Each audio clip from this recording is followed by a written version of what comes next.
সুপ্রিয় দর্শক, আসসালামু আলাইকুম। পানি, অনেক পানি, ঘাস কাটা যাচ্ছে না, এই জন্য বাসা থেকে চেয়ার নিয়ে আসছি। আপনাদের ভিডিওটা যদি ভালো লাগে লাইক শেয়ার কমেন্ট করবেন।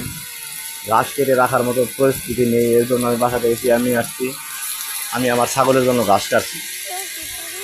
আশা করি ভিডিওটা আপনাদের ভালো লাগবে না। আসলে গ্রামের সৌন্দর্য অনেকেই দেখে, অনেকেই দেখে না।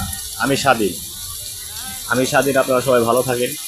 আর ভিডিওটা লাইক শেয়ার কমেন্ট করেন এবং আমি গ্রামের সৌন্দর্য আপনাদের দেখানোর চেষ্টা করছি। আমি স্বাধীন পাগল। আসলে আমার ভিডিওটা আপনারা ভাইরাল করবেন না, আপনাদের ভালো লাগবে না। আমি গ্রামের ছেলে, অসহায় ছেলে। আমার ভিডিওটা আপনারা লাইক শেয়ার কমেন্ট করবেন না এবং সাপোর্ট করবেন না।